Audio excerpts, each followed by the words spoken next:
we have our time again this week. Praying that all is going well with you while you're in your habitat and hibernating and all of that stuff. And I thank you all for joining me every week. You're such a blessing, and thank you for putting up with me with my eclectic vernacular. It's mighty amazing how we can write better than oftentimes than we speak, and many times we come before each other and there's a moment of a little nervousness even at my age. But I thank you for joining me. Last week I had made mention of the First Amendment, and I just want to do that tonight. It has nothing to do with what we're going to talk about, of course, but I just wanted to share that really quickly. And it was saying that the First Amendment was the freedom of religion, press, and expression, and it was ratified December 13, 1791. Congress shall make no law respecting an establishment of religion, or prohibiting the free exercise thereof, or abridging the freedom of speech, or of the press, or the right of the people peaceably to assemble and to petition the government for a redress of grievances. So I just wanted to throw that in there really quickly. Tonight we're going to be talking about everyone has one, but is it the right one? Everyone has it, but is it the right one?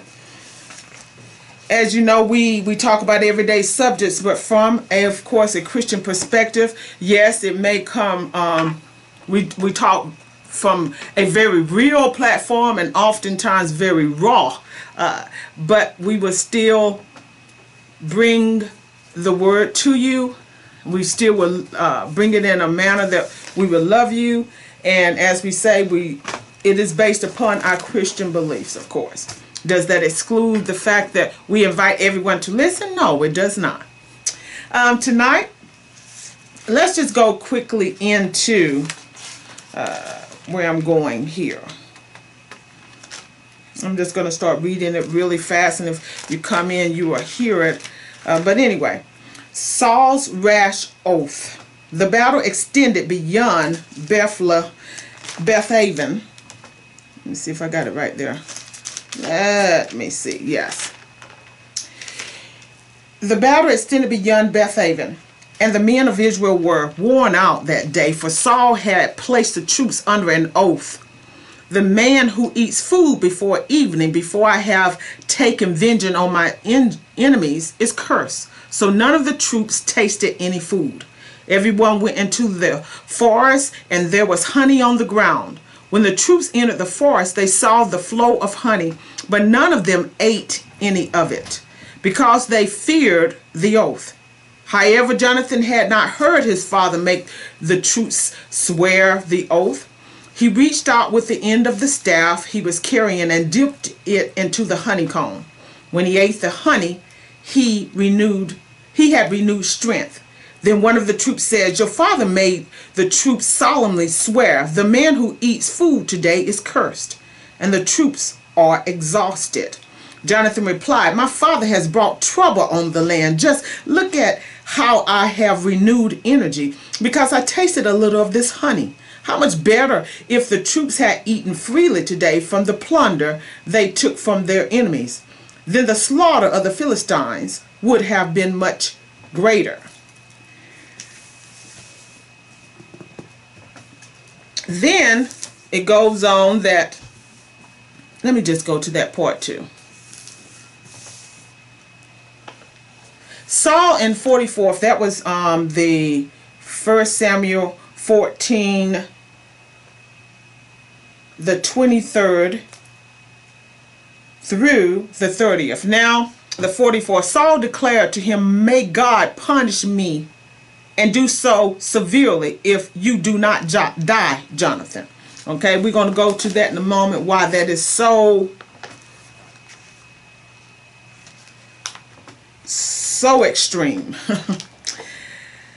If you know the background of Solomon, of Saul and David, King Saul was a permissive will. The children of Israel wanted a king, and the Lord did not want them to have a king. They had prophets that were their governors, their leaders, and they heard directly from the Lord. But they didn't want this because they wanted to be like other territories that had their king. And the Lord was trying to let them know that if you have a king, what was going to be the standard, and what they were going to have to submit to. And he told them that the king was going to be able to take all of your property, all of your land, and just do whatever he wanted to do with it. Your best would be given to the least in his kingdom. They could use your property as their own. Your food supply, everything that you had, they could use it for the government, is what he was saying, for their kingdom. Because the king actually, now that sounds real harsh, but if they're a good king, everything that you have, everything they have, was to be common among everyone. There was not supposed to be anyone needing anything in a kingdom. It made a king look very weak. It made them look very inefficient rather. And that is not what a king wanted. They did not want at any time to be usurped from the throne. They were supposed to be loving and kind, but we know that that was not always the case. And in this case in particular, being that Saul, first of all, didn't even know his worth.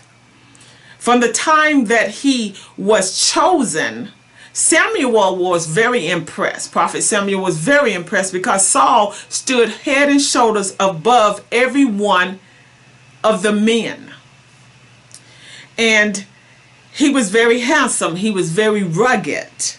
So Samuel was very impressed. It's like, okay, Lord, you said that they don't need a king, but oh, this is a good choice. He looks like a king. However, even as Saul in his tall stature, he didn't think much of himself, as we just mentioned. He even hid among the baggage. Hid behind there. And Samuel had to call him out. And he was allowing him to know that the Lord was choosing him. Now, Saul immediately said, how? Being that I'm the least of my father's sons, and then even his tribe is the least of his people. So you sure really God wants me? There's things that we would do in our life because we are anointed of the Lord. He will allow us to make some decisions, but in the midst of it, he has to smear his presence in your life.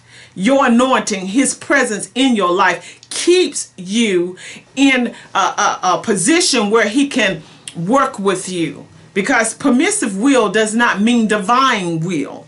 In this case, it could have become divine will if Saul had become obedient to the Lord. The question that we asked, what was stated, and the question that is unasked is this: do we all have character? And the answer would be yes. But the difference is, character to some may mean one thing and to another is another. To some, a character is a portrayal. You are acting out a person, or maybe it's even someone that is not even real. It's imaginary. Then in another is distinctive, is characteristics, is the intricate, the idiosyncrasies that separate one from another. And that is true. All of us have these things. But what we're looking for is that many people don't seem to want to go to first. It's not the default, and that is morality. Morality. That's the character the Lord is looking for. We talked about many times, can we own our stuff?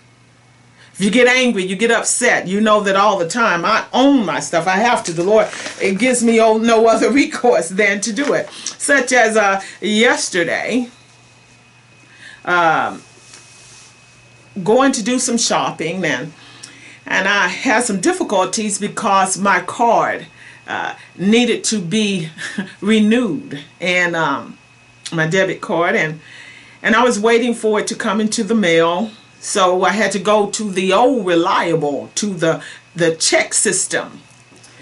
And I didn't see a problem with that, being that the check was going to be okay. And the way that the system is now, you would know it immediately, because as soon as they run the check, it will either be approved or denied. So I had gone to this one particular supermarket to pick up a few things, because I like to get certain things at certain places. Some, they get everything at the same place. No, I'm not. I'm not one that does that too often, because one store may have, meats at a certain price, and then another store may have your produce at another spot, and then your household goods and all of that. Now, if you can happen to get all of that in one place and still get a bargain, that's excellent. And I know some would say, well, you're spending more money in gasoline if you do that, and that's okay for some, but in the long run, I see it differently. I'm like, I may be spending a few more pennies in my gas tank versus a whole lot of dollars in my grocery bill. How are you? So we're talking about everyone has it, but is it the right one? And we're talking about character.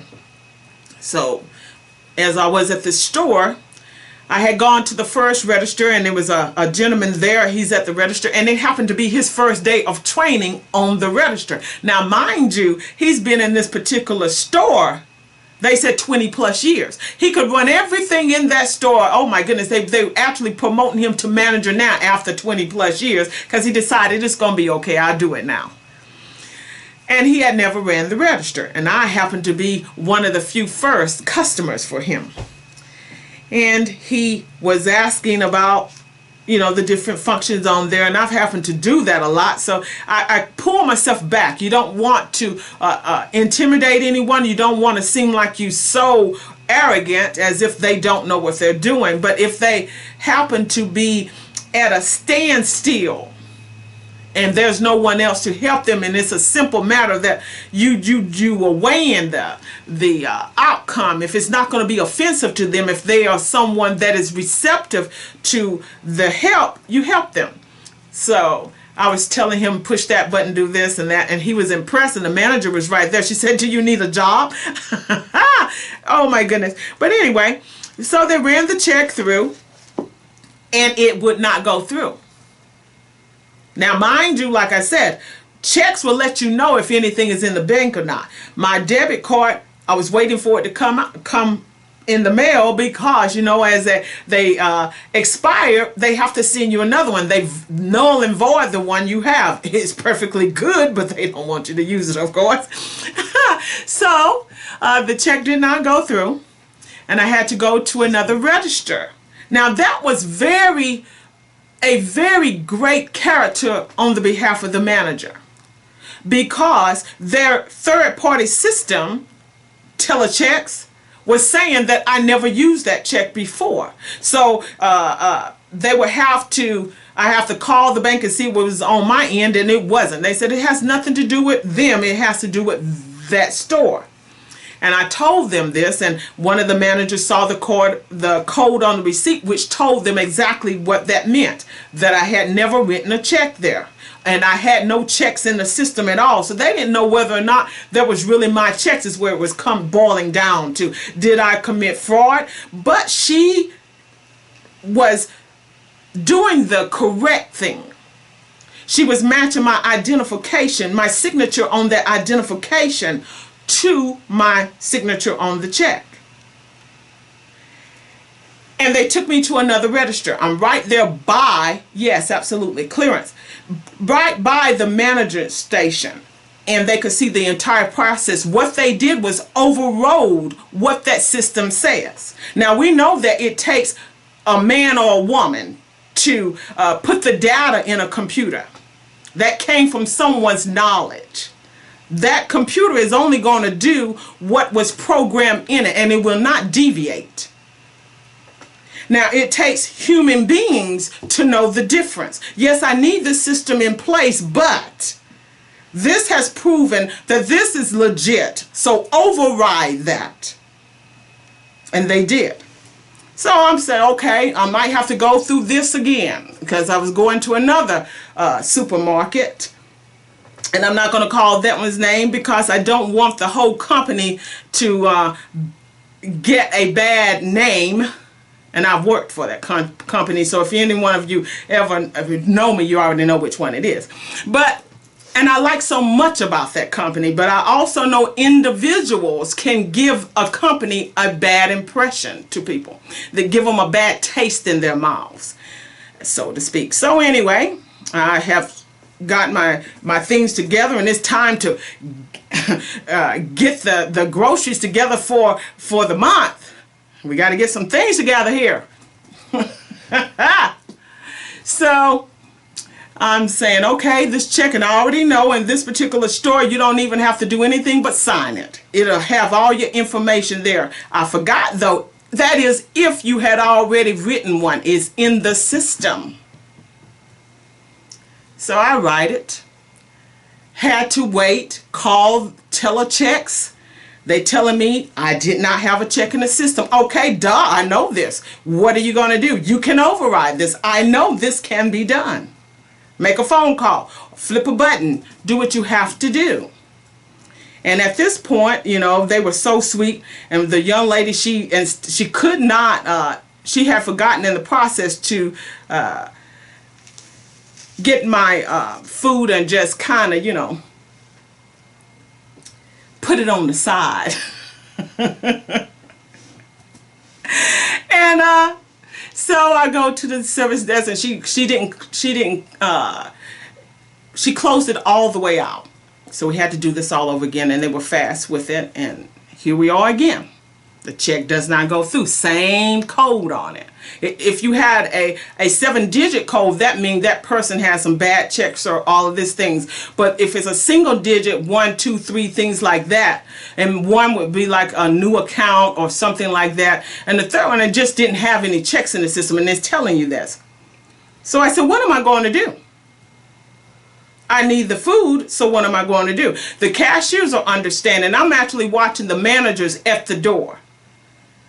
And at this point now, I'm telling you, because sometimes you may feel like somebody's watching you, whatever, but I have known since I've come to this area in that particular store, I've worked for the store, so I understand why. I'm not going to tell you this. I will tell you. It's because sometimes you have someone with you that might have done some things and you don't know it. You're in the same vehicle, but you don't know they did these things. And so they kind of think that you have something going on, and you have no clue. No one stopped you. You know, your things are not ringing. You checked everything out. You got your receipt out every single time. The only thing I know that once I had done, because I didn't look at the barcodes on the filters for the air conditioner. And that's the only thing. The barcode didn't match that receipt because I had the other receipt in the car. They knew because they could look at the camera. I had just purchased them. But I had purchased them at 2 separate times that day. They knew I purchased it, so they overrode that. She gave me the exchange without it being on that receipt because they saw. See, you got to see some things. You got to have some human nature in there sometimes. We got to have compassion. Sometimes we can be so passionate about what we need to do or about our stance that we forget compassion. So at this point, I'm getting a little bit frustrated at this moment. And then all of a sudden, one of the security people, she was on her break. And in the midst of all this frustration, and I had forgotten her, that I had spoken to her prior to she getting this position.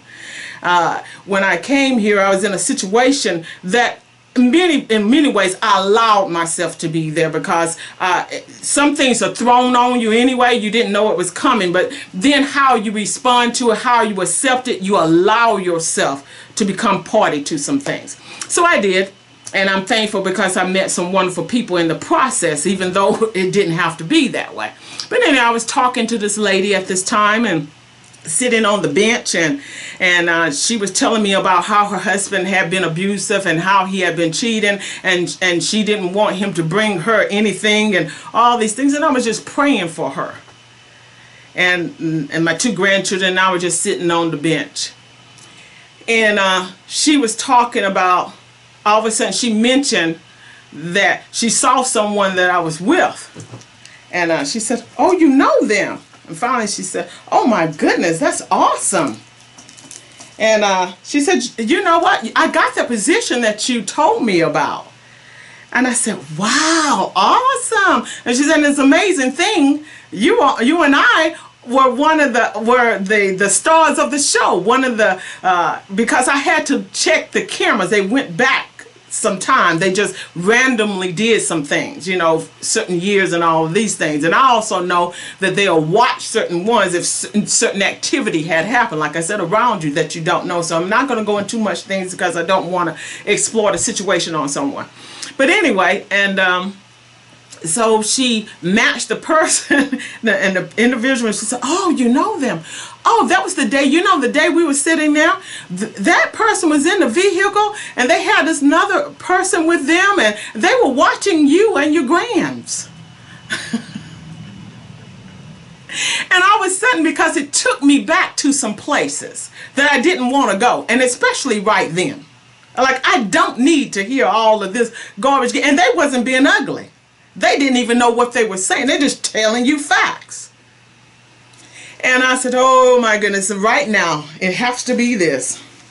So I still, nevertheless, I didn't get those particular groceries, but that's okay because I wasn't out. Now, that's not it. So where do I go with that? The character. I could have said, really, you don't have to tell me all of this. It has nothing to do with what we're doing right now. I did not. I was getting really frustrated with those that were involved, really frustrated. It's like everywhere I go, every time I turn around, it's something keep popping up.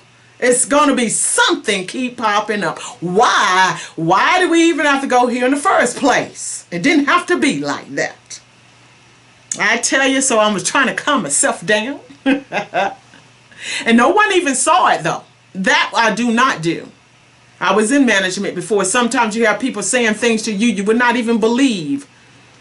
But you do not do that. Your character, your morality. We're not talking about the character, the idiosyncrasies, the differences that we have that makes us unique from someone else. Because all of us have character. That's what we talk about. Everyone has it, but is it the right one? You can say it's okay for you to just, I'm going to just keep it real. I'm going to just tell everybody off and do this and that and other. And that's your thing. But is that right? No, we can tell the truth, but we don't just go slamming everything and telling everybody's personal business to any and everybody at any given time. Other people may feel their character is this. If you, especially a street code, if you take something from them, then they got to get it back. And how you did it, it's got to be worse or whatever. So that's a character trait. But is it morality? We're talking about King Saul was permitted by God to be king. But his character wasn't in line to be a king. He was fearful and he was insecure. Deadly combination. Because if you're fearful and insecure, you're going to always need your ego stroke. You're going to need it stroked quite often. You're going to always have to feel like somebody need to see you, recognize you, pat you on the back. This is what happened to Saul. Taller than everybody else, built and masculine, but he felt small inside. And then when he became king, he started doing some ugly things. But the Lord anointed him. Like I said, some things we do is permissive. But he anoints us first because I'm going to work with them. They got a problem in that area, but I'm going to work with them. And then when we get in a relationship with him, allow him to do what he needs to do with us to transform us to be more pliable, more liquidated, where we can flow in different areas, be used in more than one platform, more than one area, reach more people by being more loving and kind and understanding. If you get to that point, then he'll say, okay, that was permissive for you. You did this on your own. I didn't tell you to do it. You had the giftings to do it, but you wanted to do this. So now let me anoint myself on you. This happened to Saul. In order for him to be a king, the Lord's presence had to be with him. Even though the Lord said they didn't need a king, told them not to get a king, told them what it was going to be like. The next thing you know, Saul was prophesying among the prophets. They said, oh, is Saul one of the prophets now? Now, you got to understand that happened to Saul, and that did not leave him the ability to prophesy. The next moment you notice, when he realized who the real king was, David didn't know himself, but Saul did. Because Samuel had told him he's jealous. This young man was gifted, anointed, appointed by God, had no clue. All that young man wanted was to be married, and he wanted a wife, like this man said, because Saul, when the Goliath came against him, he was 9'9". His armor on him weighed 125 pounds. His sword, the tip of his sword was 15 pounds. This was a big joker. And he was talking much garbage.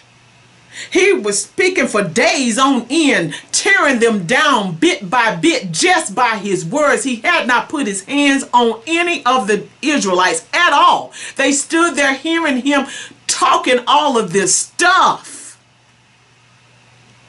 And how he was going to make them their servants and all of this stuff. And the Lord happened to send David there, a young man who was out by himself. And when the sheep was being attacked by a bear, he was able to annihilate it, take some stones and whatever he had, tear that joker apart. Then at the same time, another came, a bear and a lion. He ripped them apart. No one knew it. He was out there. The Lord saw it. No one else. He didn't brag about it. The Lord saw his character, how he was going to love him, how he's going to worship. Was he going to be arrogant? Did he always have to look for strokes on his back? No. He was the youngest of his father's sons. His father had 8 sons, and he was the youngest. But when it came down to the nitty-gritty, when the Lord needed someone to fight this battle, because he had a brother like Saul. His oldest brother was jealous. What you doing here? I know you just came here just to see the battle. And where did you leave the sheep at? And the few sheep, like throwing your father's stuff under the bus. Just nasty. And he was that way. Apparently, his dad did not want his son to go to Saul. He knew what a king was going to do. He let the other boys go first. Take this one, take that one. Because he didn't present David. And Samuel said, where's the other one? Here he comes. And then if it wasn't that he didn't love his son so much, why did he, when Saul asked for him, he was told that there was this Bethlehemite that could play the lyre very well and take this evil spirit that had attached itself to him, which was Satan, because his character flaw. He was already insecure, insincere. He became a murderer. He determined to get rid of David because David killed more of the enemy than him. That messed him up. The women talking about Saul killed his thousands and David killed his tens of thousands, messed him up. He was ready to kill him right there, murder him. Wanted him to marry his daughter, and he said, okay, because I know that's going to be a snare to him.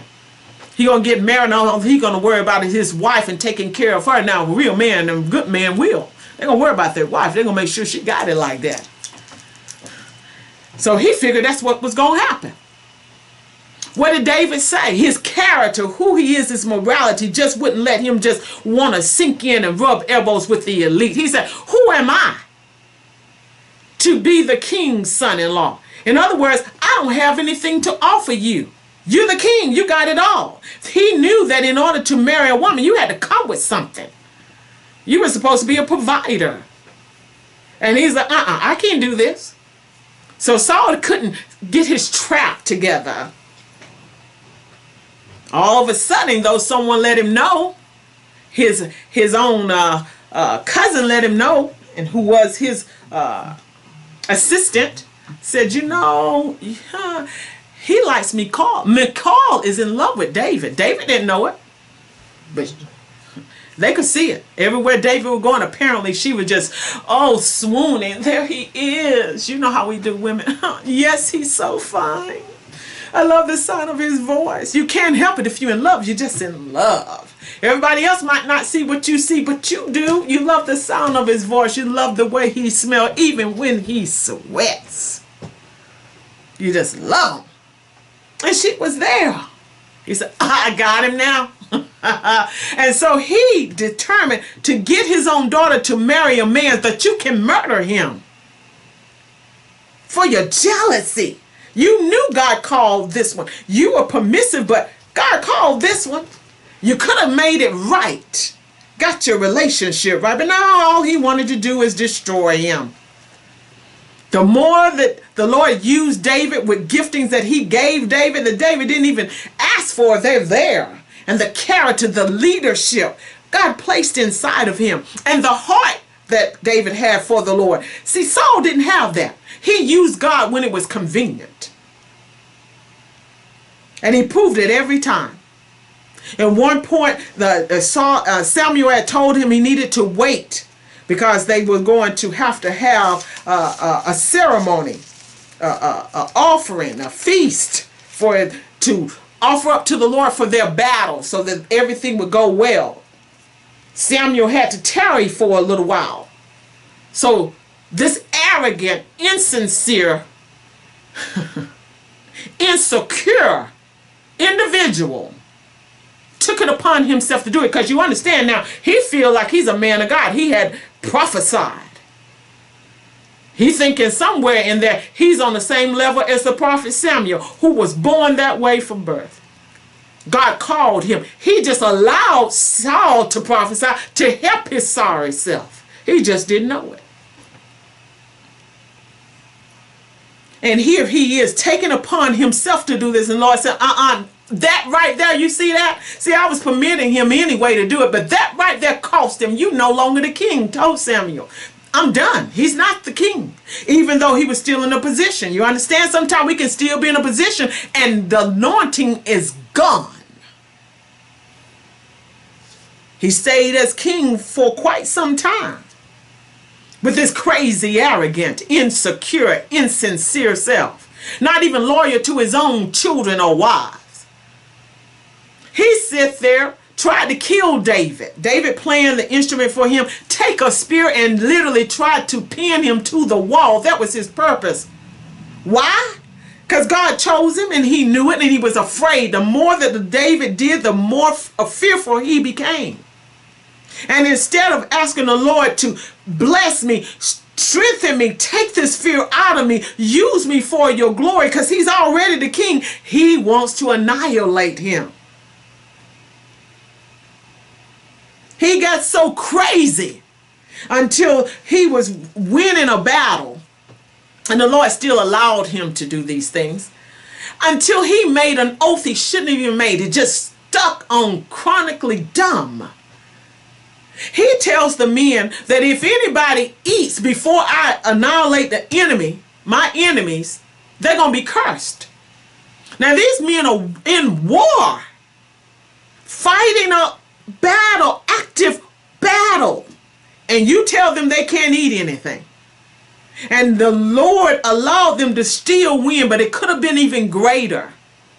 But see, Jonathan didn't wait like his daddy. His daddy up there thinking he's all that and 10 fleets of chips. He's up there hiding behind, he's just relaxing in a pomegranate tree. And Jonathan, because he's a leader, He took his armor bearer and said, we can go over here and do some things. He knew how to get in there, the enemy camp. He killed over 30 some by himself. Because what he didn't get, the armor bearer finished it off. His daddy already knew. He had a sense of who was here and who wasn't. And it showed that his son wasn't there. But they had to count the people first. And he had a so-called priest right there, supposed to have been anointed of God, did not know when one was missing. The Spirit, he should have known this, not just even physically, but the presence, that this man had an anointing on his life, just like with David. You can't feel when the Spirit has lifted from you, have left your presence in positions that God is not calling them to be in. That does that. So anyway, Jonathan, he gets this battle. He's annihilates over 30 some men. He comes back. He did not know his daddy had told them that if anybody eats, they're going to die. He sees this honey dripping down, and the men did too, but they wasn't about to touch it. He did. He took the tip of his staff and he ate some, and immediately he was rejuvenated. And he said, practically let him know, you can eat some of this. He said, we can't. Because the king said that anybody eats, they are cursed. He said, well, that was dumb. I'm paraphrasing. My dad knows that was dumb. Doesn't he know that you need to eat? You see how he rejuvenated me? He could have won even at a greater battle. He could have won to a greater extent than he did if he had allowed us to eat. Allowed you to eat. So what happened? Saul knew that they didn't get the battle to the capacity that he should. So he then started asking them to find out how and what was going on, to cast the lots. And there was a certain way that they were divided, certain little spiritual things they would do. And they cast the lots, and it showed that it wasn't the men that had messed up. It was Jonathan. And then all of a sudden he said, you got to die. His pride, instead of interceding for his son, this is my son. I got to look good before the people. You got to die. I said that if anybody eat this, that's it. And the people interceded for Prince Jonathan. And Jonathan was saying, okay, yes, I did eat it. And I'm ready to die. He had no problem. When you know who you are and where you are with the Lord, if you know where you are, even on your jobs and position in your relationship, when you are secure, you know beyond a shadow of a doubt that they in like flint, you in like flint. And it's not because of arrogance, it's because you were appointed, chosen and appointed to be there. There will be nothing that can rock your boat. Nothing is going to cause your foundation to tilt. Nothing will cause you to sink and fall in, because you're the one that's supposed to be there. And every time when the enemy comes in and try to bring something or someone to replace you, he has to get out of the way, because God chose you. And he had these men to intercede. Yes, let me see. Let me get down what he was saying about how it is. So on 41, so Saul said to the Lord God of Israel, why have you not answered your servant today? If unrighteousness is in me, and it was, or in my son Jonathan, Lord God of Israel, give Urim. But if the fault is in your people Israel, give Thummim. Jonathan and Saul were selected, and the troops were cleared out of the charge. Then Saul said, cast the lot between me and my son Jonathan. And Jonathan was selected. Saul commanded him, tell me what you did. And then that's when he told him, I tasted a little honey with the end of my staff I was carrying, and I'm ready to die. Because he had just been told his daddy was stuck on dumb. Just insane. The enemy was able to go in there because he was already insecure. He can cause you to murder somebody because you're fearful. And that's what he did. He was ready to kill his own son to look good. Lord was tired of his mess. He was already done when he already took some matters in his own hand. The things of God, he was not called to do. You were called to do this leadership, to do the government situation. You're supposed to still, though, have a relationship with me, but boy, you don't even know who you are. It's like what teacher says sometimes. If you're going to learn anything, they want to know, they want to get you to be able to spell it out. Then you sound it out. If you write it in a sentence, if you're able to do that, then they know that you understand what that word means. So we would ask Saul, do you know what character is? You can spell it out. You have sounded it out. You have even written it out. But do you know what it is? We already said that some see it different ways. The Lord is looking for morality.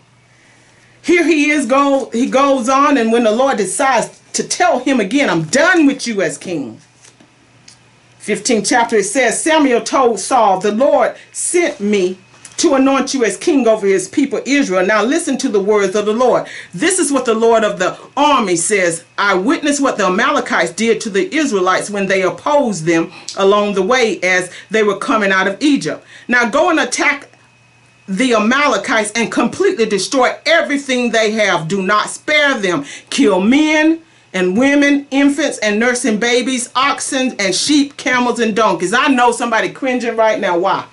Because they were a group of people that totally were corrupt. The Lord does not like idolatry. Get it. He's told you that he forgives us all of our sins, but he don't want you to put in any God before him. And some of these people were actually burning their babies before gods that can't do anything for them. And he didn't like it. He said, kill them all off. And in some cultures, they were even have sex with animals. You can't use an animal that's had sex with a human. They would still remember all these kind of things. So different things had gone on. Lord said, wipe them all out. They will not thrive. What did Saul do? Now, he was good to warn the other group of people that was very kind to them and didn't try to annihilate them just because they don't like their presence. But Saul, because he's so arrogant, had to have it his way. He went in there and took the best of the stuff. Lord said, get rid of all of it. Don't use any of the stuff. He took the best of the cattle. He took the best of their gold and all of these things. And he even brought the king back. The leader of the enemy brought him back. And what was his excuse? Okay, on the 12th verse it says, early in the morning Samuel got up to confront Saul, but it was reported to Samuel. Saul went to Carmel, where he set up a monument for himself. Oh, help us somebody. Then he turned around and went down to Gilgal. See, he's still so showy. Just so ostentatious. When Samuel came to him, Saul said, may the Lord bless you. I have carried out the Lord's instructions. Liar. Samuel replied, then what is this sound of sheep, goats, and cattle I hear? Saul answered, the troops brought them from the Amalekites. How are the troops going to do anything that the king won't let them do? He's so arrogant. He sacrificed everyone, even his own people. He said the troops did it. Can't tell the truth for anything. I'm telling you, insecurity makes you a bold-faced liar. And what gets me, those that like to lie, I always look for them. Everything you turn around, you're accused of all kinds of stuff. That's accused of the brethren. You pray because the Lord said you're not fighting against flesh and blood. You're fighting against principalities, rulers of darkness, and wickedness in high places. These are demons, those principalities that were thrown down out of heaven. He said, you're not fighting against a person, you pray. So Saul asked him, what is this I'm hearing? He threw his troops under the bus. And then he says, Saul answered, the troops brought them from the Amalekites and spared the best sheep, goats, and cattle in order to offer a sacrifice to the Lord your God. But the rest we destroyed. The rest we destroyed. But they brought it. Stop. Samuel had enough of this. He said, stop. Just stop this foolishness right now. Let me tell you what the Lord said to me last night. He said, tell me. Do tell. Samuel continued, although you once considered yourself unimportant, have you not become the leader of the tribes of Israel? The Lord anointed you king over Israel and then sent you on a mission and said, go and completely destroy the sinful Amalekites. Fight against them until you have annihilated them. So why didn't you obey the Lord? Why did you rush on the plunder and do what was evil in the Lord's sight? Then the joker come up again, lying to God again. Can't tell the truth. Keep asking over and over again. Deflect or deny. Then he comes up, he says, but I did obey the Lord. Saul answered, I went on the mission the Lord gave me. I brought back King Agag of Amalek. Did the Lord say destroy everything? Everything means everything. Then he said, I did obey him. I brought back the king. Somewhere he's twisted. He's so twisted up, I'm telling you right now. I think a pretzel will look straight to that joker. Anyway. And I completely destroyed the Amalekites. The troops took sheep, goats, and cattle from the plunder, still throwing them under the bus. The best of what was set apart for destruction, to sacrifice to the Lord your God at Gilgal. Your God now, your God. You know you love the Lord. Throw that when it's convenient. Oh, it's okay. I deal with you a little bit, with your God for a little bit. If it's convenient, gonna make me look good. But other the time, I really don't give a flying flip about him. I don't believe him anyway. It's just a waste of time. They don't say that, but if it's convenient, make me look good. Anyway, then Samuel said, does the Lord take pleasure in burnt offerings and sacrifices as much as in obeying the Lord? Look, to obey is better than sacrifice. To pay attention is better than the fat of rams. For rebellion is like the sin of divination, and defiance is like wickedness and idolatry. In other words, it's the same to God. There's no difference to him. Because you have rejected the word of the Lord, he has rejected you as king. Now, you thought that that would have got him praying. Lord, I need you to fix this right now. Lord, I am so sorry. Just fix my character. I know that I'm insecure. I know that I'm insincere. Lord, I don't even know why I'm like this. I don't even know why I'm trying to kill someone that you anointed. Lord, fix it. I even tried to put my men on the bus. Lord, I even tried to destroy my son. You thought he would have gone there. Nope. The next thing he says, I have sinned, I have transgressed in the Lord's commands and your words, because I was afraid of the people. I obeyed them. He's the king, ruthless, heartless, and everybody knew he was. Now therefore, please forgive my sin and return with me so I can worship the Lord. In other words, make me look good before the people. I know that God is not with me anymore. I know that you can't be with me anymore like that because I'm just so twisted. But make me look good before the people.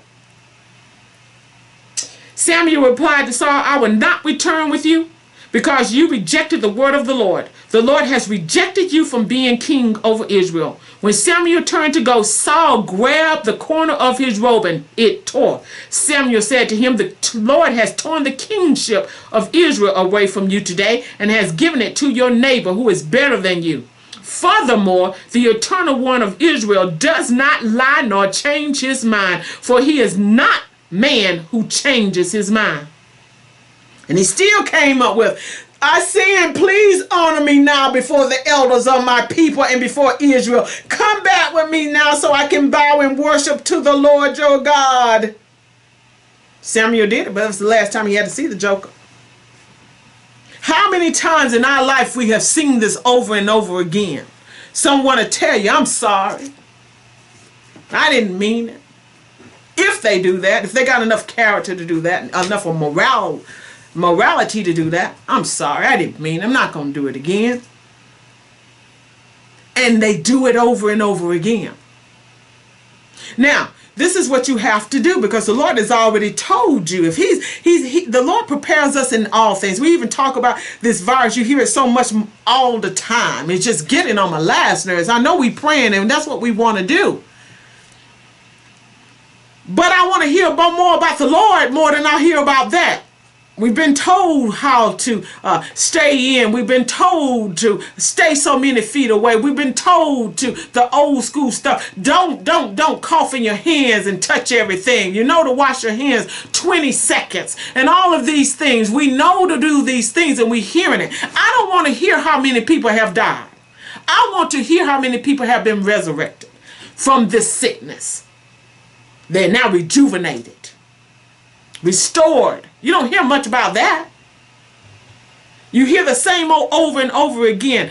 So many of us have been so limited, so hurt, so hindered because of the warfare of the enemy constantly being thrown at us. It would have been easier if the enemy had been allowed to just take us out, because we would have been in the presence of the Lord, than to keep hearing that junk over and over and over again. And each time the enemy wants to look bigger and better every time. Doesn't care who he's going to sacrifice. He doesn't care if your reputation looks like mud. Doesn't care that he has hurt you, stole your family from you, stole your reputation from you, stole your position from you, whether on a job, whether in your relationship, stole your spouse from you. All of these things. He doesn't care how you hurt. All he wants to do is look good. He doesn't care that he's wreaking havoc in God's house, using people to tell lies, to deny the presence of the Lord, to extort people, to rape them, abuse them, accuse them. He doesn't care. He doesn't care about anything but himself. So we want to know, does everybody have the right thing? Because that's our topic tonight. Everyone has it, but it is the right one. Is it that you're just going to be wanting on your soapbox all the time, fighting for your individuality? Always fighting to be recognized and seen. If you do, you got Saul's spirit. No. It's like him, that same insincere, insecure. It'll cause you to murder somebody. You think you won't? Yeah, you will. You'll find a way to manipulate, to connive. You think you won't? Yeah, you will. Fear will cause you to murder somebody every single time. Because that's what Satan has. He gives you nasty stuff. But when you allow the Lord to come in and redirect you and have you to clean, He allow Him to clean you out from all your hurts, all your pains, all your fears, all your doubts, which will cause you to sin every time. Once you start doubting the Lord, you will sin every single time, because doubt is not faith. And you have to have complete faith to do what He has for you to do. There may be some things you want to give up in your life, and the Lord says no. There may be some things that you want to start, and the Lord says no. But when you allow Him to be who He is, and allow Him to be that to you, you're going to do everything He wants you to do it the way He wants you to do it every single time. Because you won't think so smallly of yourself, like you're nothing. But you won't think so greatly of yourself that you can do things by yourself without Him. That's the balance. That's the morality. Always wanting to help someone else. Always wanting to be of service to someone else. Whether they know who did it or not. But that God got the glory. I'm praying for each of you. I thank God for you. I thank God that He has allowed us to become family. We're extended family members because we didn't come from the same mother and father. But we did ultimately do so. I'm praying that tonight, even while you contemplating getting ready to go to bed, that the Lord has already put some healing in your spirit and just smoothing the anointing oil in areas that you don't dare want to go into, because you feel like if this dam breaks, oh my goodness, it's going to be a flood. Allow Him to do what He has to do. And we give him praise for creating you to be the awesome you that you are. I tell you all the time that I love you. You might get tired of it because I say the same thing all the time, but it's not going to change. It grows sweeter as the day go by. And some of us, we may even, that hurts us sometimes. We hear those that we respect to tell us that don't. They'll tell their friends real quick, I'm here for you. I'm always going to be here for you. Never tell you that. You might have listened to that. You might have had friends that I'm going to be here for you through thick and thin, and they're the first one to turn their backs on you. But you remain faithful. You remain truthful. And when you know who you are and whose you belong to, it's all good. Know the difference that just because everyone has it, everybody don't have the right one. I'm glad that you do. You have character, the morality kind. God bless you so much. And know this, even though I love you, he loved you first and he loved you best. Good night.